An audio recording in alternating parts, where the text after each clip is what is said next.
Et si le mois de ta naissance n'était pas un simple détail du calendrier, mais le miroir secret de ton inconscient? Ce n'est pas un horoscope de pacotille, ni une superstition facile. C'est une vérité enfouie, méconnue, que même la science moderne a parfois frôlée sans jamais l'embrasser totalement. Carl Jung, le grand explorateur de l'âme humaine, croyait que le moment de notre venue au monde portait une empreinte invisible sur notre psyché. Une signature cosmique, une énergie saisonnière qui façonne nos réactions, nos blessures, nos forces les plus cachées. Et si tu osais la regarder en face? Dans cette vidéo, je vais te dévoiler ce que ton mois de naissance révèle sur ton essence profonde. Reste bien jusqu'au bout. Une vérité silencieuse t'attend. Commente cette phrase si elle résonne en toi. Ce que je cherche m'a toujours cherché. Et abonne-toi pour ne rien manquer. Depuis l'Antiquité, les sages regardaient le ciel pour comprendre la terre. Chez les Grecs, les Romains, les Égyptiens, la naissance n'était jamais un hasard. Elle était un moment sacré, inscrit dans le rythme cosmique. Mais ce lien entre temps et psyché s'est peu à peu effacé, noyé dans la modernité, méprisé comme folklore. Pourtant, Carl Jung, au début du XXe siècle, a réouvert cette porte.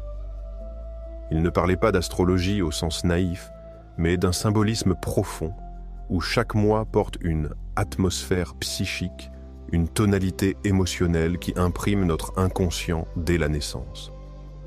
Cette idée dérange, car elle remet en cause notre illusion de neutralité. Elle révèle que nous ne naissons pas vides, mais déjà porteurs d'un héritage invisible. Et si les douleurs de notre époque venaient justement de ce refoulement des rythmes naturels? Oublier notre mois d'origine, c'est souvent oublier qui nous sommes. Chaque mois porte un climat invisible. Une saison psychique que nous respirons, dès notre premier souffle. Jung voyait dans ce lien entre l'homme et le temps un langage symbolique, non mesurable, mais réel. Ce que tu vas entendre maintenant n'est pas une vérité absolue, mais un miroir. Laisse chaque mot résonner. Et surtout, écoute avec ton âme. Janvier, l'appel du silence intérieur. Nés en janvier, vous portez en vous une lumière froide, dense, qui vient des profondeurs du silence hivernal. Ce n'est pas un hasard si ce mois ouvre l'année dans le calme, la neige, le repli. Carl Jung aurait vu en vous les porteurs du principe de structure intérieure. Vous ressentez tôt que le monde extérieur est bruyant, superficiel, et qu'il vous faut construire votre refuge intérieur pour survivre. Ce besoin de contrôle, de maîtrise, de retrait n'est pas de la froideur. C'est une stratégie d'équilibre. Vous apprenez à penser avant de parler, à ressentir sans toujours montrer. Mais cette sagesse a un prix, l'isolement émotionnel. Car derrière cette armure tranquille, il y a souvent une blessure d'abandon ancien, transmise ou vécue. Le défi de ceux qui naissent en janvier est d'apprendre à vivre pleinement dans le monde sans s'y perdre. Vous êtes comme des ermites en pleine ville. Vous savez observer, comprendre les dynamiques humaines sans forcément y participer. Votre pouvoir est la vision globale, mais votre piège est la dureté. Jung aurait appelé cela une surgénération du moi rationnel au détriment de l'instinct. Alors que faire? Il vous faut réconcilier rigueur et spontanéité, apprendre à descendre de la tour d'ivoire, offrir votre sagesse sans l'imposer. L'énergie de janvier t'invite à être un pilier, pas un mur. Celui qui peut traverser les tempêtes sans bruit, mais qui n'oublie pas de tendre la main. Ce mois t'a donné un cœur de roc, mais aussi une capacité d'écoute rare. Tu es né pour stabiliser, pas pour figer. Souviens-toi, le silence n'est pas la fin du monde, mais l'endroit où l'âme commence à parler. Février. La mémoire de l'invisible. Février est un mois étrange, suspendu entre deux mondes. Ceux qui y naissent portent souvent un regard à part, une intuition fine, une distance presque éthérée avec le monde concret.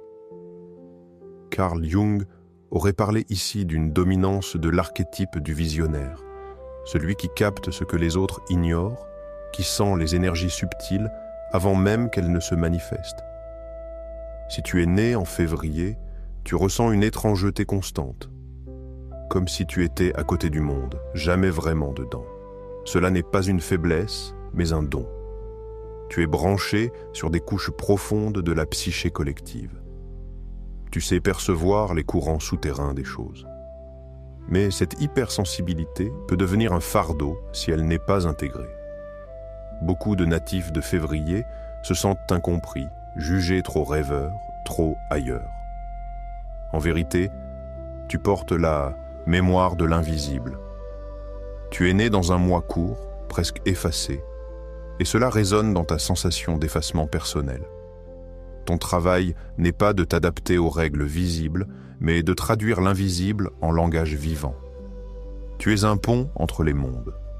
Le danger, c'est de fuir dans l'abstraction, dans le retrait ou la spiritualité désincarnée. Jung t'inviterait à incarner ta vision, à faire descendre l'intuition dans l'action. Tu es fait pour initier des ruptures de conscience, pas pour survivre dans la norme.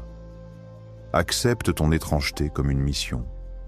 Réconcilie le ciel et la terre en toi. Le mois de février t'a offert l'intuition, mais tu dois la protéger sans t'y noyer. N'oublie pas, tu n'es pas né pour être compris, tu es né pour éveiller. Mars, le feu de l'élan vital Ars n'attend pas. Mars pousse, déborde, éclate. Si tu es né en Mars, tu portes le feu du commencement, l'impulsion de la vie qui surgit. C'est le mois où la nature sort de l'hiver, où la sève remonte, où les premières fleurs percent malgré le froid. Carl Jung aurait identifié ici l'archétype du guerrier ou du pionnier. Tu es une force en mouvement, un être d'initiative, d'élan, parfois d'impatience. Ton énergie n'est pas toujours comprise, car elle semble brute, indomptable, parfois trop intense pour ceux qui t'entourent. Tu veux avancer, comprendre, conquérir, pas pour dominer, mais pour exister pleinement. Pourtant, sous ce feu, il y a souvent une colère ancienne, une énergie de survie transformée en moteur. Tu ne supportes pas l'immobilisme, l'attente, l'enfermement. Mais ton danger, c'est de confondre vitesse et justesse. Tu risques de t'épuiser en croyant que chaque silence est une mort. Jung t'aurait rappelé que le véritable courage n'est pas d'agir toujours, mais de savoir quand agir. Tu dois apprendre à canaliser ton feu sans l'éteindre. Tu n'es pas seulement un initiateur. Tu es un révélateur de mouvements enfouis. Tu réveilles les endormis, tu bouscules les normes, parfois même sans le vouloir. Mais si tu ne prends pas le temps d'écouter ta propre impulsion, tu risques de te perdre dans un combat sans cause. Mars t'invite à l'alignement entre instinct et sens, à faire de ta force un chemin, pas une fuite. Souviens-toi, le vrai feu ne détruit pas, il éclaire. Avril, la blessure de la reconnaissance. Avril est le mois de la lumière fragile. Le printemps s'installe, mais le risque de gel demeure. Si tu es né en avril, tu portes une dualité profonde, une vitalité rayonnante, une soif de vivre, mais aussi une grande vulnérabilité. Carl Jung aurait identifié ici l'archétype du séducteur blessé, celui qui cherche à briller pour être aimé, mais qui cache une peur abyssale du rejet. Dès l'enfance, tu ressens un besoin viscéral d'être vu, reconnu, validé. Ton énergie est souvent joyeuse, solaire, mais elle peut devenir dépendante du regard extérieur. Tu rayonnes, mais parfois pour éviter de plonger en toi. Sous le sourire, il y a une blessure, celle de ne pas se sentir suffisant pour être aimé sans condition. Tu es souvent celui ou celle qui anime les autres, qui rassure, qui donne, mais à quel prix ? Jung t'aurait confronté à cette question. Veux-tu vraiment être aimé ou simplement ne pas être oublié ? Ton défi est immense. Oser briller sans te trahir. Accepter que ton existence a de la valeur même dans le silence.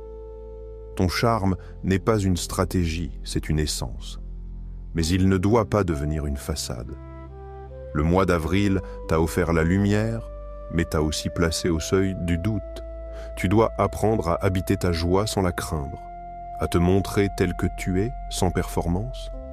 L'énergie d'avril est celle de la croissance fragile. Elle demande présence, mais aussi patience. Tu n'as pas besoin d'être parfait pour mériter l'amour. Tu es né pour aimer sans dépendre, briller sans supplier. N'oublie jamais, celui qui sème dans l'ombre éclaire les autres sans s'éteindre. Mais, le mirage de la stabilité. Le mois de mai respire l'abondance, la nature est en pleine croissance, tout semble doux, fertile, apaisé. Si tu es né en mai, tu portes cette énergie d'ancrage, ce besoin de construire un cocon, de sécuriser, d'enraciner. Jung aurait vu en toi l'archétype du gardien ou du bâtisseur. Tu es fait pour créer du beau, du solide, du durable. Mais derrière ce calme apparent se cache parfois une grande peur du changement. Tu redoutes la perte, l'incertitude, le vide. Tu cherches à maîtriser la matière pour ne pas affronter le chaos intérieur. Ce besoin de stabilité peut t'emprisonner dans des habitudes mortes, des relations tièdes, des chemins choisis par confort plutôt que par vérité. Tu es fidèle, mais parfois à des choses qui ne te nourrissent plus. Le piège de mai, c'est le mirage. Croire que tout ira bien si rien ne bouge. Mais la vie, elle, change. Jung aurait dit « Tout ce que tu refuses de transformer te détruit à petit feu. Ton chemin, c'est l'équilibre entre enracinement et évolution. » Tu n'as pas besoin d'abandonner tes fondations, mais tu dois les revisiter régulièrement. Ton attachement n'est pas un problème. Il devient destructeur seulement quand il t'empêche de grandir. Le mois de mai t'invite à aimer sans posséder, à bâtir sans t'enfermer, à jouir de la beauté sans en devenir esclave. Tu es né pour incarner la paix, mais une paix vivante qui respire. Souviens-toi, la véritable sécurité, c'est de savoir que tu peux te perdre sans cesser d'exister. Juin, le piège de la dispersion, est un mois de lumière éclatante, de jours longs, de promesses multiples. Si tu es né en juin, tu portes en toi une énergie vive, curieuse, mouvante. Carl Jung aurait vu en toi l'archétype du messager ou du jongleur de sens. Tu saisis vite, tu veux tout explorer, comprendre, toucher, expérimenter. Ton intelligence est fluide, adaptable, créative. Mais ce foisonnement peut devenir un labyrinthe. Car à force de courir après tout, tu risques de ne t'ancrer nulle part. Tu veux tout dire, tout faire, tout vivre, mais parfois pour ne pas ressentir. Ta blessure, souvent inconsciente, est celle de l'ennui existentiel, du vide que tu caches sous la vitesse. Tu as appris que rester trop longtemps au même endroit, dans la même pensée, c'était risquer d'être confronté à toi-même. Jung t'aurait murmuré « La profondeur n'est pas dans la quantité de choses explorées, mais dans la qualité de ta présence à une seule. » Ton défi est l'attention. Tu es capable de connecter les idées, les mondes, les gens, mais à condition de te connecter d'abord à toi-même. La dispersion devient un piège lorsque tu fuis ta propre vérité. Le mois de juin t'a offert l'éclat, mais il t'a aussi demandé d'apprendre le recueillement. Tu es fait pour transmettre, pour relier, pour éveiller, mais tu ne peux pas le faire si tu es toi-même fragmenté. Apprends à ralentir, à choisir, à dire non à l'illusion de tout vivre pour mieux dire oui à ce qui compte. Tu es né pour être un pont, pas une brume. Souviens-toi, la clarté vient quand tu acceptes de poser enfin tes valises dans ton propre cœur. Juillet, l'enfant intérieur abandonné. Juillet est le cœur tendre de l'été. Le soleil est haut, la chaleur enveloppe, mais sous cette lumière se cache souvent une nostalgie muette. Ceux qui naissent en juillet sont marqués par l'archétype de l'enfant blessé devenu protecteur. Jung aurait reconnu en vous des êtres profondément sensibles, protecteurs, mais marqués par un sentiment ancien de ne pas avoir été totalement accueillis dans leur essence. Si tu es né en juillet, tu portes souvent en silence une blessure de négligence, réelle ou symbolique. Tu donnes beaucoup, tu prends soin, tu veilles. Mais à l'intérieur, il y a un enfant qui attend encore qu'on vienne le chercher. Tu es souvent le refuge des autres, mais tu ignores le tien. Tu construis des familles autour de toi pour réparer celles que tu as perdues ou manquées. Mais ce trop-plein de générosité peut t'épuiser si tu ne sais pas te nourrir toi-même. Jung t'aurait dit « Tu ne pourras jamais guérir les autres en sacrifiant ton propre cœur. » Ton défi est d'oser demander, d'oser te montrer vulnérable, d'oser dire « J'ai besoin, moi aussi ». Le mois de juillet t'a donné un cœur immense, mais aussi une mémoire affective profonde. Tu ressens tout, tu captes tout, tu n'oublies rien. Et cela peut devenir une cage. Apprends à te choisir, à poser des limites, à ne pas confondre amour et abandon de soi. Tu es né pour transmettre une chaleur rare, mais elle ne doit pas te consumer. Souviens-toi, l'enfant en toi ne demande pas d'être sauvé. Il demande juste d'être regardé avec amour. Août. Le masque de lumière août est flamboyant. Le soleil est à son zénith, les fruits sont mûrs, la vie semble abondante. Ceux qui naissent en août portent une aura de grandeur, une énergie solaire presque magnétique. Carl Jung aurait reconnu ici l'archétype du roi blessé, celui qui brille, qui inspire, mais qui porte en lui une peur secrète, celle de ne pas être vraiment légitime. Si tu es né en août, tu ressens souvent un besoin d'exister avec intensité. Tu veux que ton passage sur Terre ait un sens, une trace. Mais parfois, cette soif de lumière masque une peur sourde. Être oublié, ou pire, être vu comme ordinaire. Tu peux devenir ton propre piège à force de chercher à incarner un idéal inaccessible. Tu construis une image forte, mais cette image peut t'éloigner de toi. Jung t'aurait confronté à ce dilemme. Es-tu prêt à être simplement humain ou préfères-tu incarner un mythe pour ne pas ressentir ta fragilité? Ton moi t'a donné du charisme, mais il ne t'a pas protégé des blessures d'ego. Ton défi, c'est l'humilité lucide. Non pas te rabaisser, mais te détacher du besoin d'être admiré. Tu n'as pas à être parfait pour mériter l'amour. La lumière que tu offres est précieuse, mais elle ne doit pas te brûler. Tu es né pour inspirer, pour guider, mais aussi pour tomber parfois et te relever vrai. Août t'appelle à abandonner le masque, à assumer ta brillance sans l'idolâtrer. Tu es un soleil, oui, mais même les soleils ont des couchers. N'oublie pas, le vrai rayonnement vient de ceux qui n'ont plus besoin d'éblouir. Septembre. Le poids du devoir. Septembre annonce le retour à l'ordre, à l'école, à la structure. Ceux qui naissent en septembre incarnent une conscience du monde très développée, un sens aigu du devoir, du détail, de la perfection. Jung aurait identifié ici l'archétype du serviteur sacrificiel, celui qui porte les responsabilités du monde sans se plaindre, mais qui s'oublie souvent dans le processus. Si tu es né en septembre, tu as probablement appris très tôt à te conformer, à t'adapter, à chercher à faire ce qu'il faut.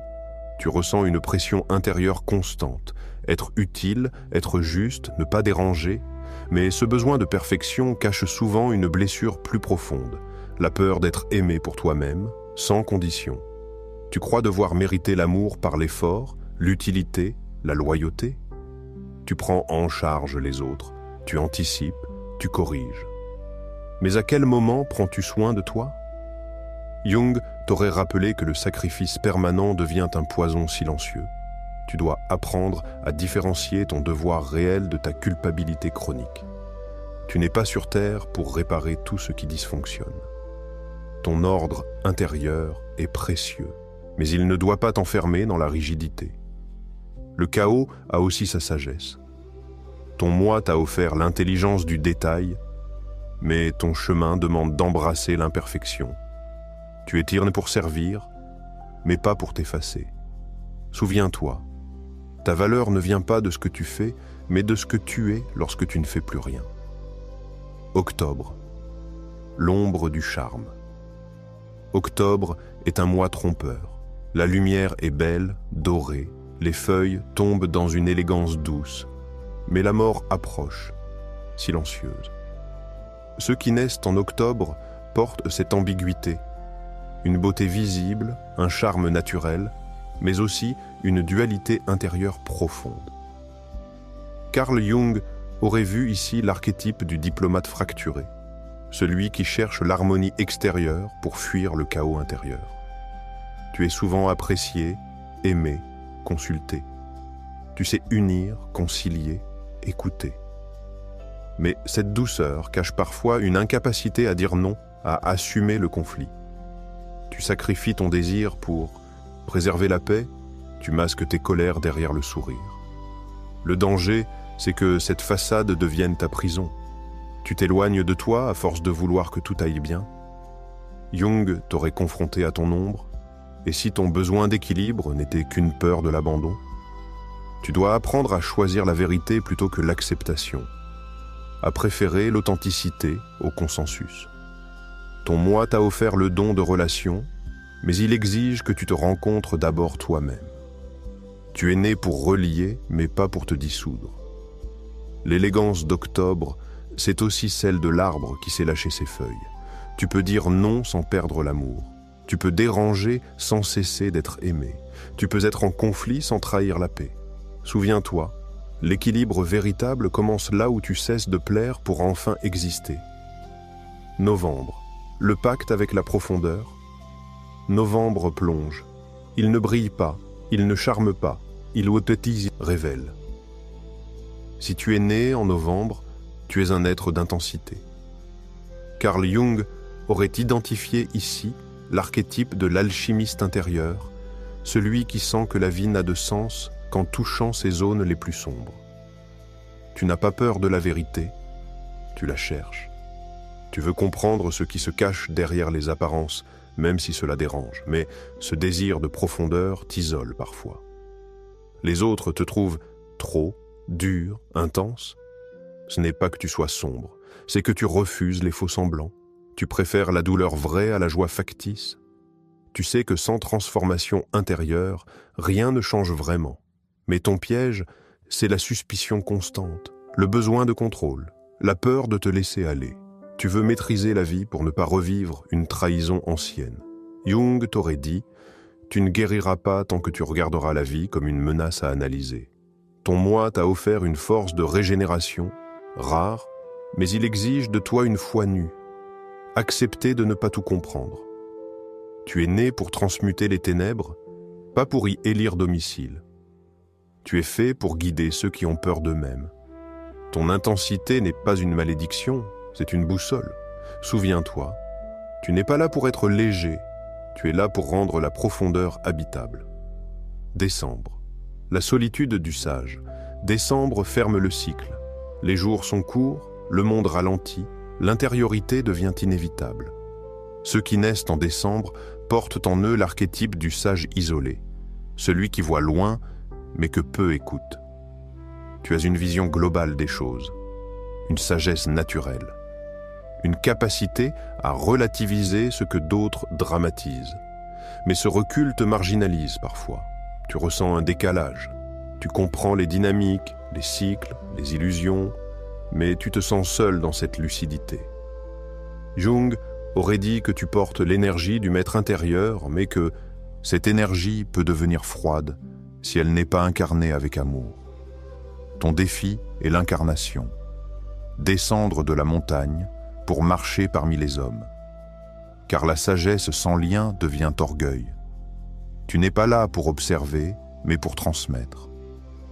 Le mois de décembre t'a donné une mémoire profonde et une hauteur de vue, mais il t'invite aussi à redevenir vulnérable, humain, touchable.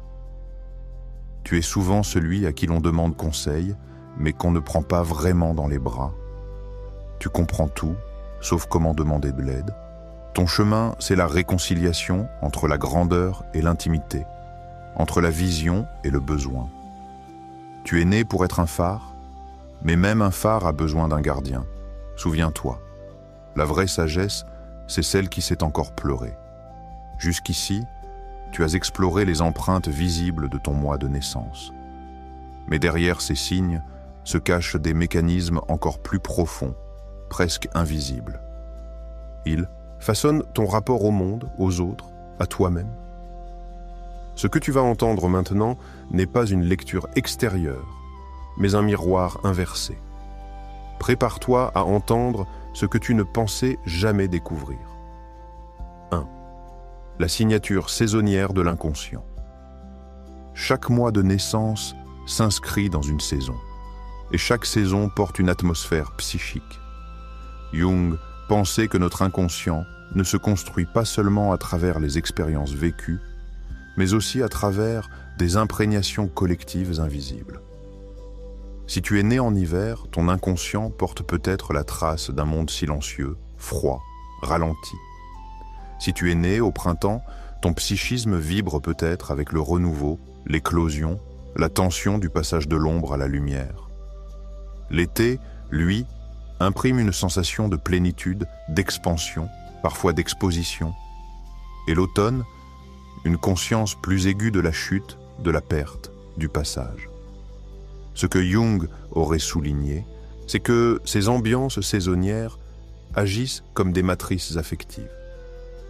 Elles structurent notre première perception du monde, nos premiers contacts sensoriels, la qualité de présence de ceux qui nous entourent.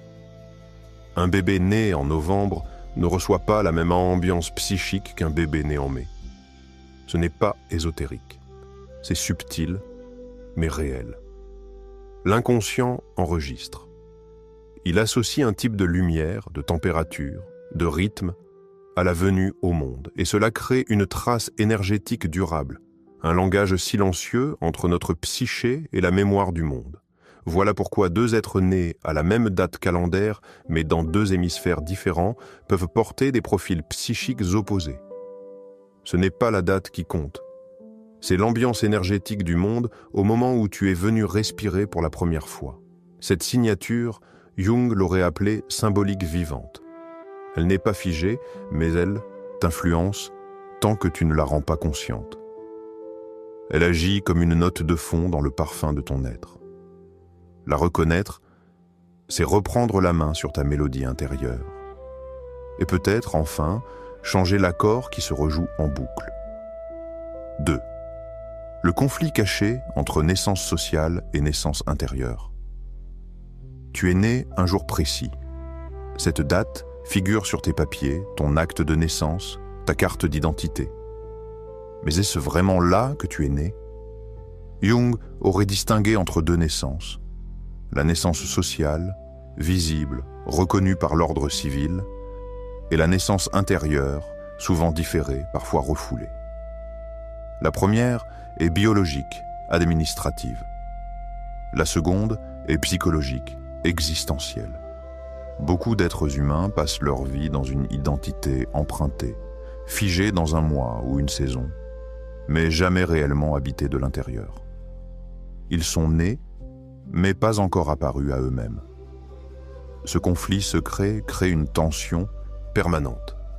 Vouloir vivre une vie qui ne nous correspond pas, incarner un rôle assigné par le temps, le contexte ou la famille. Tu es peut-être né en août, mais ton être profond appartient à décembre. Tu rayonnes en surface, mais tu vibres dans la profondeur. Ce décalage crée des insatisfactions étranges, des malaises inexplicables. Jung l'aurait appelé un désalignement symbolique. Tant que l'on n'a pas retrouvé le moment où notre âme a choisi d'émerger vraiment, on joue un personnage. Et cette naissance intérieure n'arrive jamais par hasard. Elle survient dans l'épreuve, la solitude, la crise. Elle est souvent marquée par un événement fondateur, une perte, une révélation, une rencontre. Tu peux avoir 40 ans et ne pas encore être né à toi-même.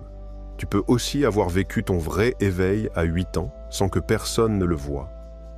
La date officielle, elle, ne dit rien de ton naissance, elle te donne une direction.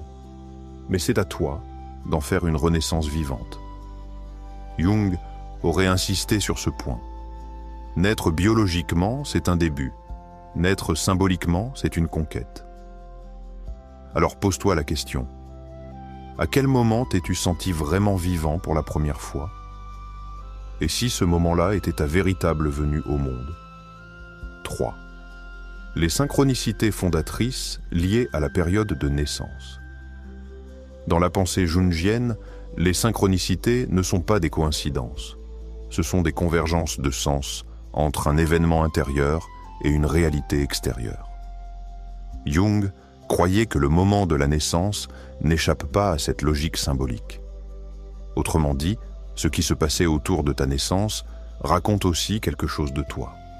Les guerres, les crises, les éclipses, les événements familiaux, tout cela crée une trame invisible dans laquelle ton être s'est incarné. Peut-être es-tu né pendant une coupure de courant, ou un accouchement précipité, ou encore au cœur d'une fête de famille. Chacune de ces synchronicités porte un message archétypal. Être né dans le chaos n'est pas neutre. Cela peut t'amener à chercher toute ta vie la stabilité. Être né dans le silence, dans la nuit, peut développer une écoute intérieure rare. Jung aurait encouragé chacun à relire son contexte de naissance avec des yeux symboliques. Ce n'est pas la date seule qui importe, c'est l'atmosphère, le climat, la dynamique de l'instant. Dans quelle énergie collective ton corps a-t-il pris son premier souffle? Qui était là? Qui manquait? Quel était le rêve de tes parents? Quelle peur flottait dans la pièce? Ces détails, oubliés par la mémoire consciente, sont inscrits dans ton inconscient profond. Ils agissent comme des récits silencieux que tu cherches à rejouer ou à réparer. Et le plus étonnant, c'est que bien souvent, la synchronicité fondatrice se répète sous d'autres formes. Tu revis la même atmosphère dans certaines relations, décisions, rêves. Elle te hante, non pour te piéger, mais pour que tu en prennes conscience. Jung aurait dit « La synchronicité est un appel de ton âme à reconnaître le fil rouge de ton histoire. » La période de ta naissance n'est donc pas un décor, mais un miroir. L'étudier, c'est commencer à lire entre les lignes de ta propre légende. 4. La mémoire cellulaire du climat affectif natal. Bien avant que tu comprennes les mots, ton corps ressentait. Bien avant que ton mental ne pense, ta peau enregistrait. Jung, influencé par la psychanalyse précoce et les découvertes de la biologie, aurait reconnu l'existence d'une mémoire affective primitive, imprimée dès les premières heures de vie. Mais cette mémoire n'est pas que psychologique. Elle est aussi cellulaire. À la naissance, ton être enregistre le climat affectif environnant, le niveau d'anxiété, de présence, de contact, de chaleur humaine. Et ce climat coïncide toujours avec une ambiance saisonnière particulière. Être né dans un climat tendu au cœur de l'hiver n'est pas la même chose qu'être né dans une ambiance joyeuse au printemps. L'un crée une empreinte de survie, l'autre une empreinte d'ouverture. Ces impressions précoces deviennent des grilles de lecture affective. Si tu as grandi dans le froid émotionnel, tu peux passer ta vie à le compenser, en aimant trop, en donnant trop, en attendant trop. Si tu es né dans un excès de stimulation, tu peux rechercher sans fin le silence et la paix. La mémoire cellulaire ne ment pas. Elle oriente ton rapport au toucher, à l'intimité, au stress, à la sécurité. Jung aurait insisté sur l'importance de remonter au climat originel pour mieux comprendre tes schémas actuels. Car bien souvent, ce n'est pas toi qui choisis ton comportement, c'est ta mémoire affective qui le déclenche. Le travail, ici, n'est pas de juger, mais de réconcilier. Te demander « Quelle énergie m'a entouré lorsque je suis arrivé ? Était-elle douce ou brutale ? Aimante ou indifférente ? Ce retour n'est pas pour accuser, mais pour reprendre ton corps comme temple vivant. Tu n'es pas qu'une somme de décisions, tu es un tissu d'impressions. Et le jour où tu reconnais la texture affective de ta naissance, tu peux commencer à t'habiller autrement de l'intérieur. 5. L'illusion de la personnalité stable et le mythe du moi fixe. L'un des pièges les plus subtils, c'est de croire que ton moi de naissance te définit une fois pour toutes. Tu entends parfois « je suis un vrai natif d'avril »,« je suis typiquement de novembre », comme si cela était une identité figée, une carte définitive. Mais Jung aurait souri devant cette simplification. Pour lui, l'âme est en mouvement, en alchimie constante. La personnalité n'est pas une étiquette, c'est un processus. Il appelait cela l'individuation, le chemin par lequel l'être devient qui il est réellement, en intégrant ses ombres, ses paradoxes, ses polarités. Ton moi de naissance est une porte d'entrée, pas une prison. Il donne une teinte de départ, une vibration initiale, mais il ne t'enferme pas. Croire que tu es uniquement ce que ton moi suggère, c'est refuser ta liberté intérieure. C'est confondre empreinte et identité. Tu peux être né en février et pourtant devenir un être profondément enraciné comme un natif d'octobre. Tu peux être né en août et vivre une révolution intérieure qui t'oriente vers la sobriété de janvier. Jung insistait, la vérité de l'être n'est pas dans la répétition, mais dans la transformation. Si tu te définis trop par ton moi, tu risques de jouer un rôle au lieu d'habiter ta vérité. L'énergie du moi est un point de départ, mais elle demande à être travaillée, traversée, libérée. Il ne s'agit pas de la renier, mais de ne pas s'y enfermer. L'illusion de la personnalité, stable, est une forme de paresse intérieure. C'est confortable, mais c'est faux. Tu es plus vaste que ton archétype, tu es plus mystérieux que ta saison, tu es un être en devenir, en tension, en mutation. Accepte le cadeau de ton moi, puis dépasse-le. Souviens-toi, ton essence n'a pas de calendrier, elle a une direction. 6. Naître dans le monde ou naître au monde. L'ultime retournement. Il y a une nuance subtile mais fondamentale. Naître dans le monde, c'est apparaître physiquement, biologiquement. Naître au monde, c'est émerger comme conscience, comme être. Jung aurait insisté sur ce retournement. Tant que tu n'es pas né au monde, tu n'es pas encore vivant pleinement. Tu survis, tu fonctionnes, tu t'adaptes, mais tu n'existes pas vraiment. Beaucoup d'êtres humains naissent, mais restent absents à eux-mêmes toute leur vie. Ils n'ont jamais traversé le voile qui sépare l'existence mécanique de la présence consciente. Ce retournement ne dépend pas du moi de naissance, mais il commence souvent par une remise en question de tout ce que l'on croyait être. Tu doutes de ton nom, de ton rôle, de ton histoire. Tu regardes ta date de naissance et tu te demandes « Est-ce là que j'ai commencé à exister ?» Ce doute est sain. Il ouvre la brèche, car il invite une autre naissance, celle qui ne dépend pas de l'acte médical, mais de l'acte spirituel. Naître au monde, c'est choisir d'être là, en profondeur, avec responsabilité. C'est reconnaître qu'il y a quelque chose en toi qui précède ta naissance biologique et qui la dépasse.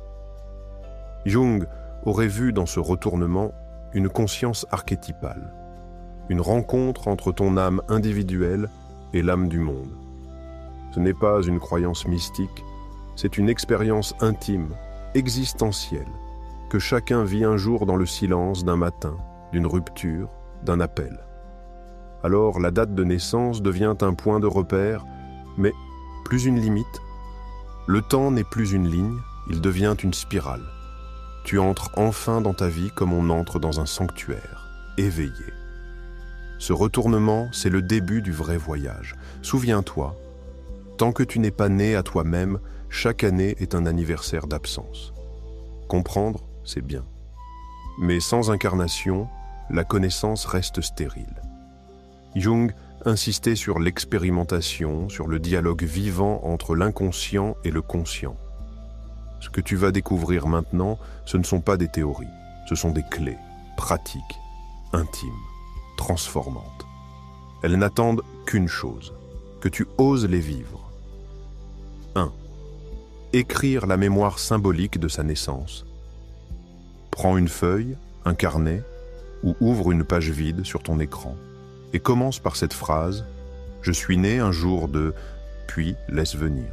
Laisse parler ton imaginaire, ton ressenti, ton intuition. Ne cherche pas la vérité factuelle.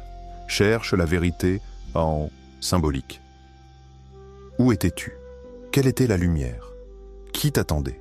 Ou pas? Qu'as-tu ressenti en entrant dans ce monde? Tu n'as pas besoin de souvenirs réels. Ce n'est pas une enquête historique.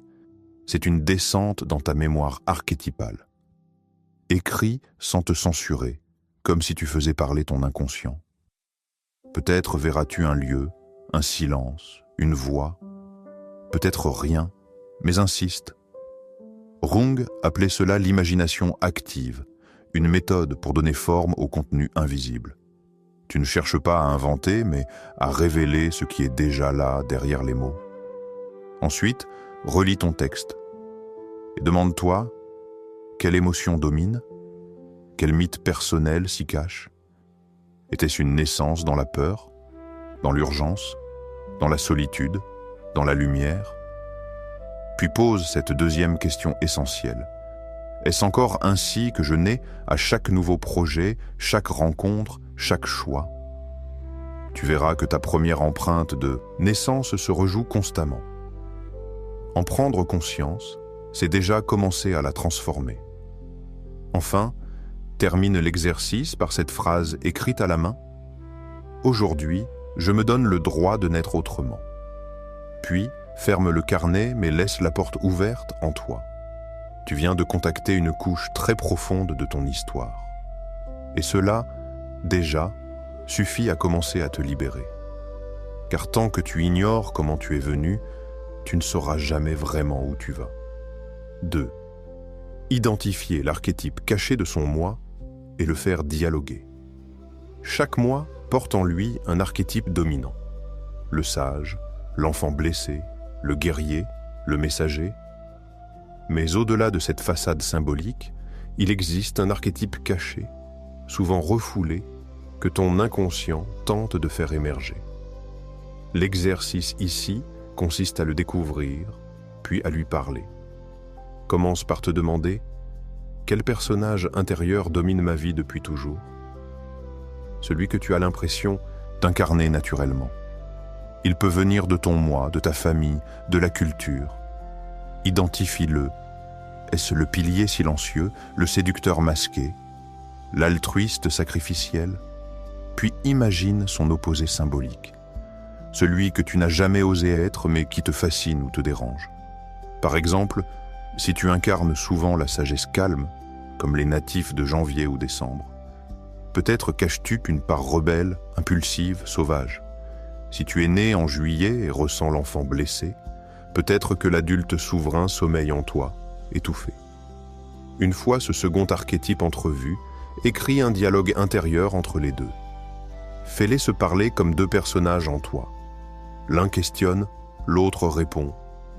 Tu verras que ce dialogue révèle des tensions profondes, des résistances, mais aussi des clés d'intégration. Jung croyait que toute guérison passait par l'union des opposés, par la reconnaissance des polarités. En mettant en scène ton archétype dominant et son jumeau caché, tu ouvres une porte vers la complétude. Il ne s'agit pas de choisir l'un ou l'autre, mais de créer un pont vivant entre eux, car souvent, ce que tu refuses d'être est précisément ce qui te rendrait entier. Ne sous-estime pas la puissance de ce dialogue. C'est plus qu'un jeu d'écriture, c'est un miroir de l'âme. Et parfois, une seule phrase jaillie de cet échange peut bouleverser des années d'errance. Tu n'es pas un masque, tu es un théâtre vivant. Apprends à écouter tous tes rôles. C'est là que commence la véritable liberté intérieure. 3.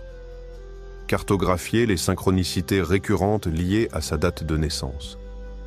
Ce que tu vas faire maintenant, c'est une forme d'enquête sacrée. Prends une feuille et trace une ligne du temps de ta vie, année par année. Puis observe. Quels événements majeurs se produisent régulièrement autour de ton mois de naissance? Bonne nouvelle? Crise? Rencontre? Transition? Rupture? Tu remarqueras peut-être des motifs récurrents. Jung appelait cela les cycles de résonance, ces instants où l'inconscient collectif semble parler à travers le réel. Note les coïncidences, même les plus discrètes. Un rêve marquant, un décès, une opportunité, un changement d'état intérieur. Ces répétitions ne sont pas anodines. Elles sont les balises de ton chemin intérieur. Elles indiquent les lieux où ton âme insiste pour être entendue. Tu peux aussi analyser ce que tu ressens chaque année, émotionnellement, à l'approche de ta date de naissance. Certaines personnes ressentent une mélancolie inexpliquée, d'autres une excitation vitale. Cela aussi est un indice. Puis élargis. Observe dans ton entourage si des événements liés à d'autres personnes naissent ou meurent autour de ta propre date. Parfois, ta vie est liée à d'autres fils symboliques qui t'échappaient jusqu'ici. Une fois ta carte dessinée, entoure les zones de forte intensité. Ce sont tes nœuds symboliques. Jung dirait qu'ils marquent les points de transformation potentiels.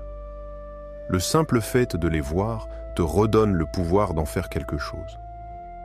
Tu n'es plus passif devant la répétition, tu deviens lecteur du livre vivant de ta vie. En dernier, écris une phrase pour chaque motif que tu repères, comme une interprétation personnelle. Par exemple, chaque août, ma vie me demande de lâcher une illusion. Ou, autour de ma date, je reçois toujours des signes de réorientation. Ces phrases deviendront des mantras d'éveil. Tu ne subis plus ton calendrier, tu y dialogues, car au fond, ta vie te parle déjà. Il te manquait juste un langage pour l'écouter. 4. Créer un rituel de réconciliation avec son climat natal. Ton mois de naissance porte une ambiance, un climat, une lumière spécifique. Mais il porte aussi parfois une blessure inconsciente, une sensation oubliée de solitude, de froid, de manque, de tension. Ce rituel vise à te réconcilier avec cette énergie originelle pour ne plus la fuir, mais l'habiter. Choisis un jour où tu es seul, en silence, sans distraction. Installe-toi dans un endroit calme, puis recrée l'ambiance symbolique de ton mois de naissance. Si tu es né en décembre, tamise la lumière, entoure-toi de chaleur. Si tu es né en avril, ouvre les fenêtres, laisse entrer l'air du printemps. Ajoute des sons, des parfums, des images qui évoquent cette période. Puis, pose-toi cette question intérieure. Qu'est-ce que je n'ai pas reçu à ma naissance et que je peux m'offrir aujourd'hui? Écoute ce qui vient. Peut-être une sensation de contact, une parole, une chaleur. Ensuite, imagine que tu te tiens devant toi-même, enfant, le jour de ta naissance. Tu le regardes, tu lui tends les bras, tu lui offres ce qu'il n'a pas reçu. Tu ne corriges pas le passé, tu le réconcilies. Jung aurait vu, dans ce geste, un acte d'individuation très puissant. Reprendre soin de son origine pour transformer sa trajectoire. Laisse les émotions venir, laisse les larmes couler s'il le faut, puis remercie l'enfant, remercie le moi, remercie ton âme. Ce rituel ne dure que quelques minutes, mais il crée une trace neuve dans ton inconscient. Tu n'as pas besoin de guérir totalement pour continuer, tu as juste besoin d'honorer ce qui fut. Et en faisant cela, tu reprends autorité sur ton histoire. Tu ne nais plus dans une blessure, tu renais dans une offrande. 5. Reprogrammer la croyance dominante liée à son moi. Chaque mois de naissance transporte une croyance implicite. Elle n'est pas toujours consciente, mais elle t'habite. Par exemple, je dois être fort pour être aimé, janvier. Je dois briller pour exister, avril. Je ne suis en sécurité que si tout est stable, mai. Je dérange si je dis ce que je pense, octobre. Ces croyances forment une colonne vertébrale psychique. Jung aurait dit qu'elles sont le fruit d'un compromis entre l'âme et le monde. Mais à un moment donné, ce compromis devient un prison intérieur. L'objectif ici est de l'identifier, puis de la reprogrammer. Commence par écrire cette phrase. Je crois au fond de moi que... et complète-la avec sincérité. Puis demande-toi, est-ce que cette croyance m'appartient encore? Est-ce qu'elle m'aide ou m'étouffe? Prends le temps. Ensuite, écris une formule inversée, un mantra de reprogrammation. Par exemple, Je n'ai pas besoin d'être parfait pour être digne d'amour. Ou je peux être en désaccord sans perdre ma valeur. Ce mantra devient une semence intérieure. Pour qu'il germe, tu dois l'ancrer. Répète-le chaque matin, à voix haute ou dans ta tête. Mais surtout, incarne-le dans une petite action concrète. Si ta croyance est « je dois toujours être utile », ton acte libérateur pourrait être « ne rien faire pendant 1 heure sans culpabilité ». Si ta croyance est « je ne mérite pas d'être entendu », ton acte serait « prendre la parole dans un groupe sans te justifier ». Jung appelait cela l'acte symbolique. Une petite action extérieure qui déplace une structure intérieure. Ce n'est pas un exploit, c'est un retournement.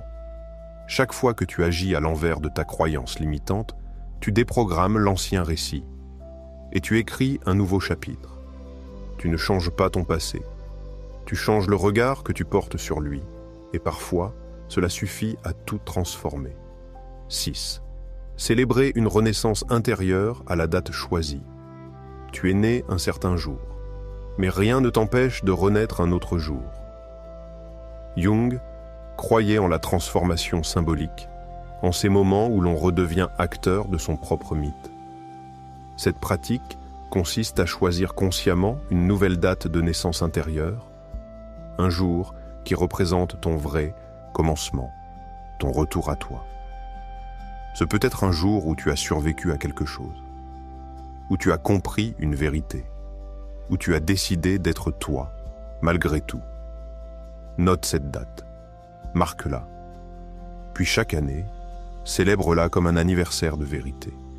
Pas besoin de gâteau ou de cadeau, mais crée un rituel personnel, une lettre à toi-même, une marche silencieuse, une immersion dans la nature, une méditation profonde. Ce jour devient ton repère d'éveil, ta balise dans le chaos. C'est là que tu dis « Ce jour-là, j'ai décidé d'exister pleinement ». Tu ne renies pas ta date biologique. Tu la remercies, mais tu choisis d'ajouter une naissance consciente à ta légende. Jung aurait vu dans ce geste une intégration majeure, l'alliance entre l'enfant hérité et l'adulte éveillé. Ce que tu n'as pas reçu le jour de ta venue au monde, tu peux te l'offrir aujourd'hui. Tu n'attends plus que quelqu'un vienne te valider. Tu t'auto-confères ta propre légitimité d'être. Cette date devient sacrée non parce qu'elle figure sur un document, mais parce qu'elle vibre dans ton cœur. Tu peux même la partager avec un proche, lui dire « Ce jour-là, j'ai repris ma vie » ou la garder secrète, comme un pacte silencieux entre toi et toi. L'important, c'est de l'honorer, car il arrive un jour où l'on cesse d'être né et où l'on commence à naître. Tu viens de traverser quelque chose de plus qu'une vidéo. Ce n'était pas une simple analyse psychologique, c'était un retour aux origines. Une exploration de ce que ton moi de naissance dit, non pas sur ce que tu fais, mais sur ce que tu es au plus profond, derrière les apparences, derrière les récits que l'on t'a donnés. Tu as peut-être reconnu certains traits, peut-être as-tu résisté à d'autres. Peu importe, car le but n'est pas d'adhérer, mais de ressentir, de questionner, de te réveiller à toi-même. Carl Jung n'a jamais cherché à enfermer les êtres dans des cases. Il cherchait à libérer les âmes de leurs prisons invisibles. Et l'une des plus puissantes, c'est celle du temps.